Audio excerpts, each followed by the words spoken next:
Iran से जो video viral हो रहा है सोशल मीडिया पे महिलाओं का, उसमें महिलाएं तो काफी खुश नजर आ रही है उनके मौत पे। अय्याशी जिन लोगों को करने का मौका नहीं मिला, आज तो लोगों को आज़ादी मिल गई खामनेई साहब के बाद कि हम नाचने गाने वाले हो जाएंगे, अय्याशी करने में हमको आज़ादी मिल जाएगी। सोच रहे हैं कि अब हमारा कोई गार्जियन यहाँ नहीं रहेगा, हमारी हुकूमत इसराइल की यहाँ आ जाएगी, वो ख्वाब देखते रह जाएंगे। कल भी ईरान था, आज भी ईरान है, कल भी ईरान ही रहेगा। बाप का घड़ा बहुत दिन तक नहीं रहता, और अभी चूंकि जंग के हालात हैं, बाद में इन लोगों को इस नाचने और गाने का पता चल जाएगा। हमारे रिलीजियस सेंटिमेंट्स है खामनेई साहब के साथ, जैसे क्रिश्चियंस के पोप के साथ है। बहुत लंबे अरसे तक इंडिया का ईरान ने सपोर्ट, मैं अभी करूंगा तो शाम हो जाएगी। कश्मीर का मुद्दा रहा हो, 2001 में तालिबान का मुद्दा रहा हो, हम नहीं रोएंगे, अपने सेंटिमेंट नहीं करेंगे, ये हमें तकलीफ किससे होगी? अगर हम ऐसे लोगों को सपोर्ट नहीं करें, उन पे हंसें, तो ये तो शर्मिंदगी, फिर तो हम लोग एहसान फरामोश हो गए। मैं आज अपने प्रधानमंत्री से गुजारिश और अपील करना चाहता हूं कि ईरान के साथ खड़ा होना चाहिए। ईरान इजराइल यूएस के युद्ध के दौरान ईरान के सुप्रीमो लीडर की मौत के बाद जगह जगह इस पर प्रोटेस्ट किया जा रहा है। इस वक्त यहाँ काके में भी प्रोटेस्ट चल रहा है।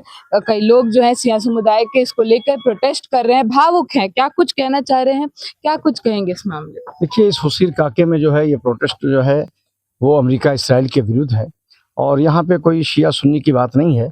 जितने इंसानियत पसंद लोग हैं, सब लोग प्रोटेस्ट में शामिल हैं, और इस बात का पैगाम देने की कोशिश की जा रही है पूरे दुनिया को कि ये बात याद रखो कि मजलूमों को मिटाया नहीं जा सकता। तुम ज़ाहिरी तो कत्ल कर सकते हो, मगर दिल से उनकी आवाज़ों को ख़त्म नहीं कर सकते। आयतुल्लाह खामेनी ने जो है पूरी दुनिया आलम इंसानियत के दिलों में खामेनी साहब बसे हुए हैं। आज उनकी शहादत पर सिर्फ शिया गम नहीं मना रहा है, इंसानियत शर्मसार है, और इंसानियत जो है गम मना रही है। चाहे वो हिंदू हो, चाहे मुसलमान हो, चाहे सिख हो, चाहे ईसाई हो, किसी भी कास्ट का हो, किसी भी धर्म का हो, अगर उसके दिल में इंसानियत का दिल है तो उससे पूछिए, तो यही कहेगा अयतुल्लाह खामेनी जो है वो मजलूमों की आवाज़ थे, और हमेशा भाईचारगी का पैगाम दिया। और उनका संबंध हमारे भारत से हमेशा बहुत गहरा संबंध रहा है ईरान का। इसलिए जो ईरान का कल्चर था, वो बहुत से कल्चर हमारे हिंदुस्तान में पाए जाते थे।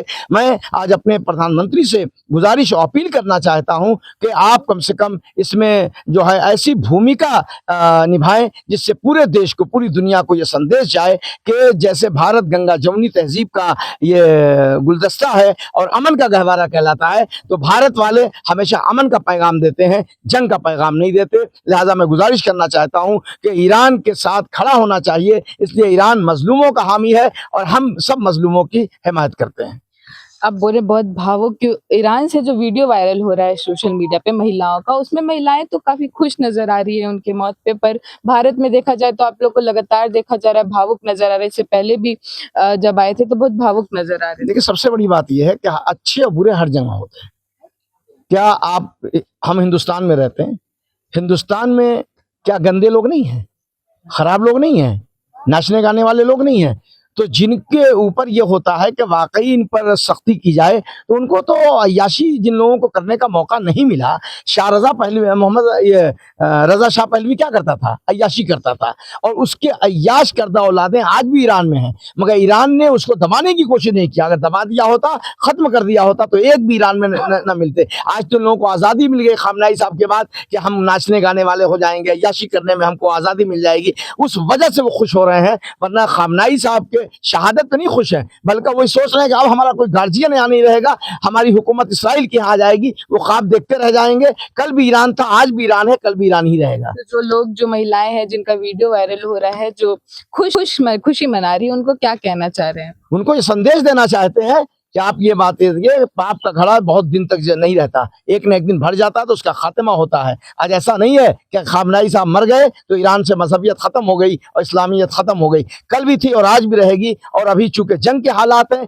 इस पर ईरान कोई बहुत कठोर कार्रवाई नहीं कर रहा है, क्या करके इसको कोई दिशा, कोई दूसरा रुख न देने पाए अमेरिका इसराइल, इसलिए अभी खामोश है। बाद में लोगों को इस नाचने और गाने का पता चल जाए। ने जो बात कही कि जो महिलाओं को आप नाचते गाते या खुश देख रही हैं, तो उससे आप क्या समझती हैं कि मॉडर्नाइजेशन की डेफिनेशन क्या है?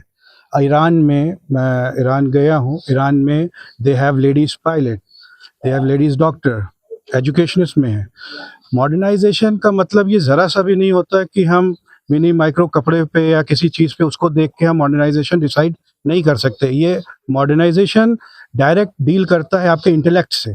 तो जो लोग कर रहे हैं वो पता नहीं क्यों कर रहे हैं, और जितना मैंने अपने सोर्सेज से पता लगाया है, ईरान के कम वीडियोस हैं आउटसाइड वेस्टर्न कंट्रीज में जो ईरान के पुराने एक्साइल प्रेसिडेंट थे उनके जो फॉलोअर्स हैं वो ईरान के बाहर वो लोग इस तरीके का प्रोटेस्ट कर लीजिए या इस तरीके का वो शो ऑफ ये कर रहे हैं। ईरान में आप अगर देखिए, जो बेसिक ईरान में जहाँ पे हमले हो रहे हैं, वहाँ पे तेहरान में लोग आज भी सड़कों पे हैं और खामनेई साहब के लिए सड़कों पे हैं, लब्बैक या खामनेई के नारे लगा रहे हैं, लोगों की मदद कर रहे हैं और पीसफुली रह रहे हैं। उनमें घबराहट नहीं है। जिस तरीके से इजराइल में ज़रा सा अगर बैलिस्टिक मिसाइल का अगर कुछ भी सोर्स हो रहा है तो वो बंकर में जा रहे हैं, और वो बंकर में नहीं जा रहे हैं। इसी तरीके से इसका एक एग्जाम्पल भी है, जो सुप्रीम लीडर के इंडिया में रिप्रेजेंटेटिव हैं, उनके थ्रू जो न्यूज़ आई हम लोगों के पास, उसमें उन्होंने ये चीज़ क्लियरली बताई कि जब उनको थ्रेट परसेप्शन था कि अब इसराइल और अमेरिका की जॉइंटली जो एयर स्ट्राइक होने वाली है उस पर आप पे हमला हो सकता है, तो उन्होंने ये कहा कि आपको हम सेफ कोई पैसेज दे देते हैं या किसी सेफ जगह या किसी बंकर में ले जाते हैं। तो उन्होंने कहा कि हम नहीं जा सकते। मेरे देश में 90 मिलियन लोग हैं, यानी कि 9 करोड़ लोग रहते हैं। पहले आप 9 करोड़ लोगों के लिए आप शेल्टर देखिए। 9 करोड़ एक अगर कोई होगा तो वो मैं होऊंगा। तो मुझे वैसे डर के नहीं रहना है। अपने ऑफिस में थे और इसी दिलेरी के साथ उन्होंने अपनी शहादत पेश करी। अब आपका सवाल है कि आप क्यों रो रहे हैं इंडिया पे। जिसको नहीं पता है, 2014 में जब ISIS आतंकी संगठन जो था वो बहुत ज़्यादा एक्टिव था सर्दर्न इराक में और आपके सीरिया में। उस टाइम बहुत मशहूर है, जिसको याद हो, हमारे देश की 42 नर्सेज जो हैं वो कैप्चर्ड थी तिक्रित में, इराक में।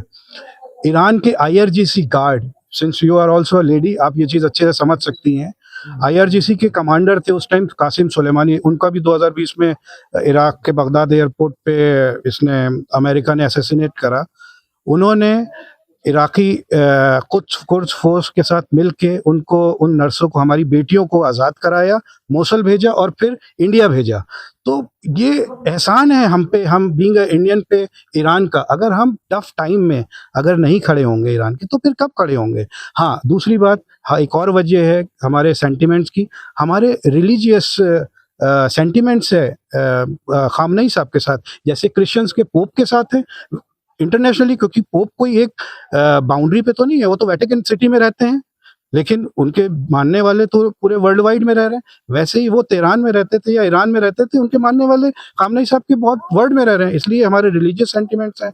दूसरा, अभी आप देखिए किस तरीके से गुंडई कह लीजिए या बर्बरता कह लीजिए, हमारे नौसेना के जो मिलन समारोह हुआ अभी, इसमें आए थे 2026 में, उनका एक IRNS, मुझे नाम याद नहीं आ रहा, उनका एक वो आया था, उस पे वो अनआर्म था और उसको उड़ा दिया गया। तो अगर साथ नहीं देंगे तो कौन साथ देगा, है ना। और बहुत लंबे अरसे तक इंडिया का ईरान ने सपोर्ट दिया। 2000, मैं अभी करूंगा तो शाम हो जाएगी, 2008 में रिसेशन था, ग्लोबल रिसेशन, उसमें हमको सस्ता तेल दिया, इवन इंडियन करेंसी एक्सेप्ट करी, कोई नहीं कर रहा था। कश्मीर का मुद्दा रहा हो, 2001 में तालिबान का मुद्दा रहा हो, OIC जो देश हैं 57 मुल्क, उसमें कश्मीर में सब लोग पाकिस्तान के साथ थे। एक वाहिद देंगे, हम नहीं रोएंगे, अपने सेंटीमेंट नहीं करेंगे, ये हमें तकलीफ नहीं किसे होगी। अगर हम नहीं करते, छोड़ दीजिए रिलीजियस बाउंड्रीज को। मेरी बेटी, मेरे यहाँ के देश की बेटी बहन, उन्होंने बचाई। अगर हम ऐसे लोगों को सपोर्ट नहीं करें, उन पे हंसें just because of religious boundaries, तो ये तो शर्मिंदगी, फिर तो हम लोग एहसान फरामोश हो गए। Thank you. अपनी पहचान। मैं शाहरुख हसन रिजवी।